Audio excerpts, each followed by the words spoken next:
Padre Ezequiel Ramin ingressou na Diocese de Ji-Paraná nos primórdios da sua história.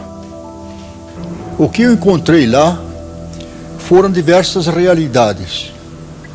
Uma primeira realidade era a multidão de imigrantes que chegavam de todo o Brasil. Na década de 70 e 80, o governo incentivou a vinda do povo para cá, que aqui seria o Eldorado brasileiro.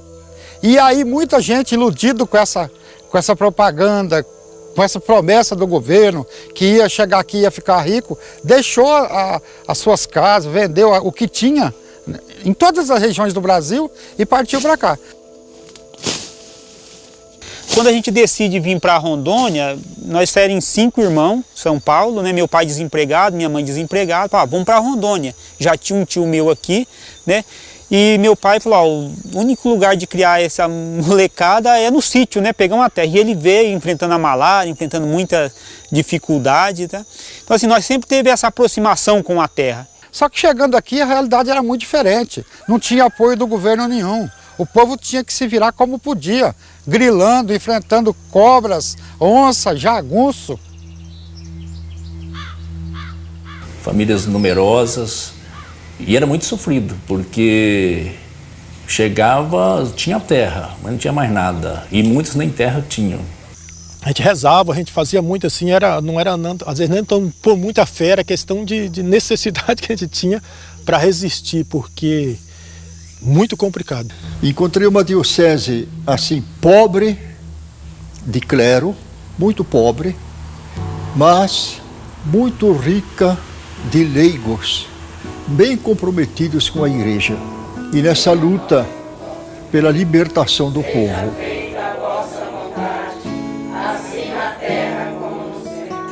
A primeira coisa que a gente chegava quando se instalava na localidade era formar um grupo, rezar o terço ou construir uma igrejinha para a gente se reunir aí aos domingos. E aí é que entram os combonianos com essa missão de implantar uma igreja diferente, uma igreja que realmente visse a necessidade de amar aquele povo. O padre Ezequiel, ele chega nesse ano de 84 e ele é designado para a comunidade de Cacoal. Foi muito interessante quando ele chegou em Cacoal, porque era um padre muito jovem, bonito, cheio de expectativa, cheio de vida, cheio de muito ansioso, querendo trabalhar. Primeiro, ele queria ser missionário nos mais pobres, nos mais abandonados. Essa era a palavra, eu digo, e onde estão? Porque temos que ser concretos. A mim me mandam lá e eu vou buscar eles. Ele tinha muita sede, ele tinha muita vontade, mas o momento estava muito perigoso e, de repente, essa juventude aflorada de vontade de trabalhar dele poderia trazer algumas consequências. Então, a gente tinha essa preocupação. E eu lembro que eu falava, Ezequiel, tranquilo, paciência. E ele, não, eu resto. E ele fazia seu esquema de oração e ele seguia ao pé da letra, porque ele é muito intelectual. E foi nessa época que eu conheci o padre Ezequiel. O padre Ezequiel era um padre jovem que veio aqui, muito inteligente. Ele se aprofundava, ele ia e nós dizíamos para ele, vamos devagar porque nós temos ainda muito terreno. Então, se a gente ir devagar, nós vamos conseguir chegar lá. Era corajoso. Ele gostava de ir adiante e empregava todas as suas qualidades para a causa do Evangelho. A lembrança que a gente tem dele, que sempre ele vinha, quando ia celebrar lá em casa, então na hora do almoço, a gente chamava o presidente junto também. A gente tem a lembrança dele, que aí aqueles pó de serra, essas madeiras roliças do mato. E tem serrador aqui já? Aqui não é lembrança que não me tira da minha mente. Trazia o violão dele, cantava algumas músicas italianas, depois de celebrar a missa com o povo, né? Gostava de conversar com o povo, era muito popular, muito carismático. Igual tipo padre. rezava e voltava, estava ótimo para eles. Não abrisse a boca na questão de política ou questão de qualquer coisa, não podia mexer para nada, né? Então era isso, né? Não podia sair fora nada. Antes tinham atirado nele.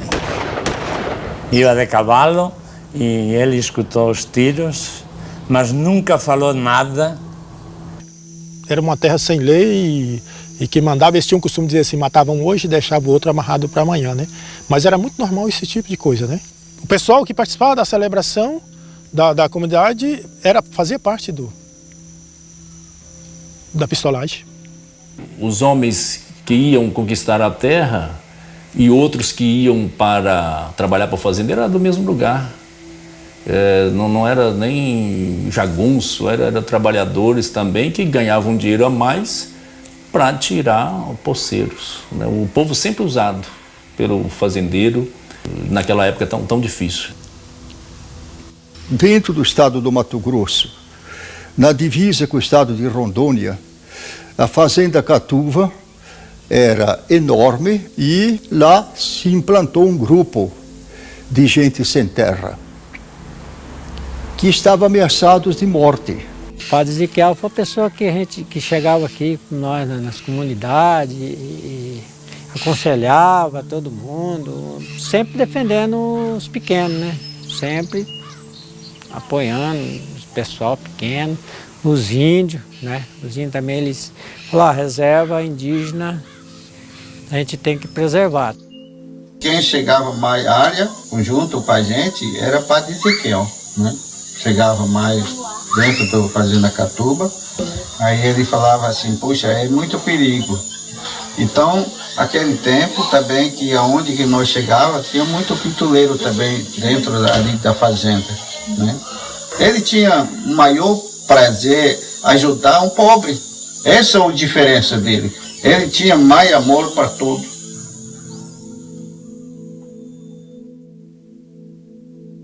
Eu cheguei em casa, era uma meia-noite, de uma comunidade celebrando, e aí nós nos encontramos, ele conversou comigo, ele estava buscando no arquivo da diocese uns documentos sobre os conflitos indígenas dessa região aqui do Mato Grosso.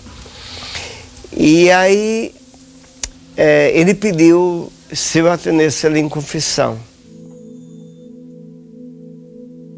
3 dias antes da morte dele, nós sentamos, toda a equipe sentou, e como eu ficava ali no escritório paroquial e eu estava recebendo todo mundo ali, sentamos e conversamos. Olha, essa semana vamos nos tranquilizar. Foi essa conversa, até porque o Dom Antônio, o bispo, já tinha passado essa informação e essa instrução para que as igrejas, e principalmente Cacoal, que estava vivendo um conflito, que ela se recuasse, ficasse tranquila e esperasse o momento. Dia 23 de julho foi a última visita de Padre Ezequiel Ramin, que as esposas dos maridos que estavam nas posses na fazenda Catuva pediu para que eu e Padre Ezequiel Ramin na época, e elas pediram para que a gente fosse até as posses aconselhar os maridos delas para que evitasse o conflito. Eu fiquei muito contrariado, porque eu não queria que ele fosse. Eu até falei com ele, padre, não vai lá não, lá que a situação lá é muito difícil e é desconhecida. Por favor, não vai não. Não, ele falou, Agostinho, pode ficar tranquilo que eu vou lá só conhecer o povo, conhecer os poceiros, não vai acontecer nada. Eu não vou incentivar ninguém a fazer nada contra ninguém, matar, atirar, não. Eu só quero proteger o meu povo. Eu não quero que aconteça nada com o meu povo. Cheguei e topei com ele, mas não sabia que ele estava lá para dentro. E aí ele falou assim, ó, eu estou vindo lá da Catuva e não consegui passar não, por ali não. Agora não rodar para o Paraná. Parou comigo na estrada. Falei, padre, quer um conselho de um amigo? Não vai mexer com isso não, rapaz, ele é marcação. Falei, não, Jesus morreu para salvar nós, por que eu não posso morrer por eles? E outro que é meu dever, eu sou da pastoral. A ida dele lá foi porque a vida daquelas pessoas estava sendo ameaçada. E ele não foi lá para brigar ou para discutir a questão, mas também para ajudar aqueles poceiros que estavam lá reunidos, para que eles até saíssem do local por causa do perigo. Então, o que o Ezequiel demonstra é um amor muito maior que vai além da questão agrária, da questão política, da questão de terra, mas é o amor de Deus que ele manifestava pelas pessoas. Então acho que o Ezequiel é testemunha desse amor de Deus na causa da vida por eles. 10 horas mais ou menos, foi que ele chegou lá, com o Adílio, que era presidente do sindicato, né? E aí sentamos lá e ficamos conversando bastante, esperando o pessoal que estava para dentro, esperando. E conversando e tal, vindo a posição, filmando a localidade, onde as trincheiras dos pistoleiros, dos jagunços, né, de fazenda. Aí conversamos, até teve uma hora que eu falei para ele, tá bom nós deixar esse carro aqui descer. Porque do outro lado estavam os jagunços da fazenda, né? Pertinho daqui, a gente estava vendo o movimento deles lá. Eu falei, não, mas eu vou conversar com esse pessoal. Eu vou conversar com eles. Não tem nada a ver, não. Toda a história diz que Ezequiel tentou sair, né, para puxar a conversa, né, e eles não deram tempo para nada, né?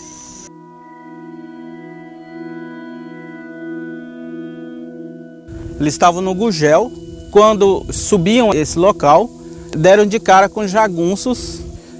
Os jagunços colocaram sua caminhoneta ali naquele local e de lá eles dispararam contra Padre Ezequiel. O Adílio saiu, que estava do outro lado, saiu para o lado direito e se enfiou no mato e conseguiu sair pelo mato e fugir. Enquanto o Padre Ezequiel tentou correr para trás, logo já recebeu os tiros e logo mais à frente ele caiu.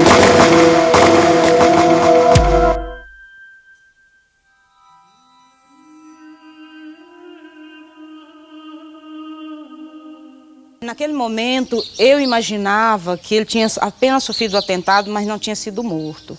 Poucos minutos, né, acabamos de chegar aqui, poucos minutos, veio a notícia de que ele tinha morrido. O Adílio já tinha, né, encontrado pessoas, enfim, já tinha comunicado sobre o atentado. E aí, logo em seguida, já nos comunicaram que havia encontrado o corpo e que ele estava morto.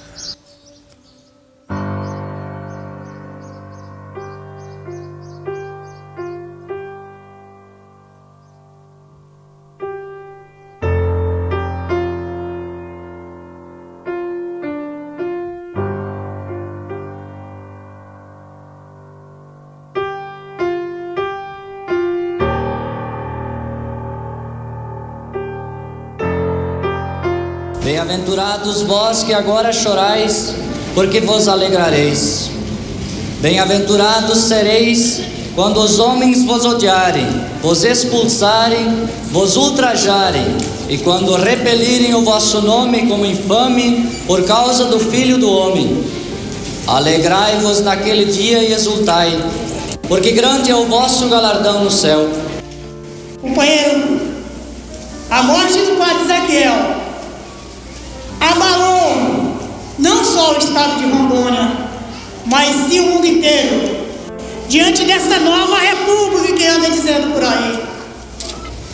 O que eu estou dizendo aqui, companheiro, não é mentira, é verdade. Eu sou Tintim muito zero, como aqui filho meu morre, como aqui irmão meu que morre. Mesma coisa que eu estou sentindo esse dia, que uma pessoa muito amigo meu, de peito mesmo, que morreu daqui do Rondônia. Um rico, mataram ele. Cada isso que os índios muito triste muito esse dia.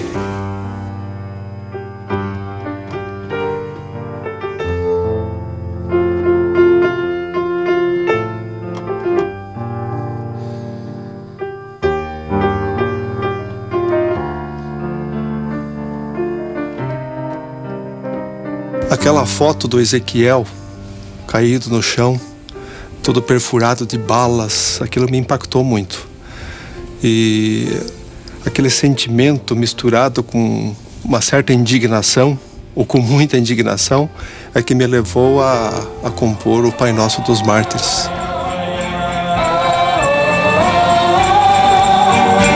Queremos fazer tua vontade. és o verdadeiro Deus libertador. Não vamos seguir as doutrinas corrompidas pelo poder opressor. Pedimos-te o pão da vida, pão da segurança, o pão das multidões.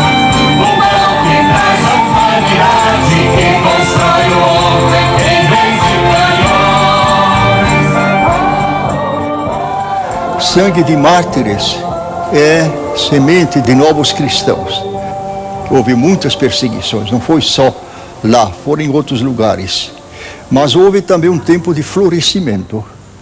Florescimento no número, na quantidade, florescimento no engajamento, na multiplicação de pequenas comunidades, nos centros de formação. A memória do padre Ezequiel Ramin, ela continua presente na nossa realidade, principalmente nas organizações do povo, porque ela expressa a coragem dele na luta pela libertação, para alcançar a libertação do povo. A gente conhecia os padres estrangeiro, padre velhinho, e ficamos sabendo que esse padre de 32 anos, tão jovem, foi matado. Isso fez com que eu pensasse mais sobre, olha, é preciso que alguém daqui comece a estudar mesmo. E chegou o ponto de eu ir para o seminário. Eu fui conhecendo também a figura de Ezequiel Ramin e o seu desejo de se entregar e de não ter medo assim, de dar até a própria vida para defender a causa dos mais pobres e oprimidos. Essa figura foi, para mim, uma luz muito grande no meu discernimento.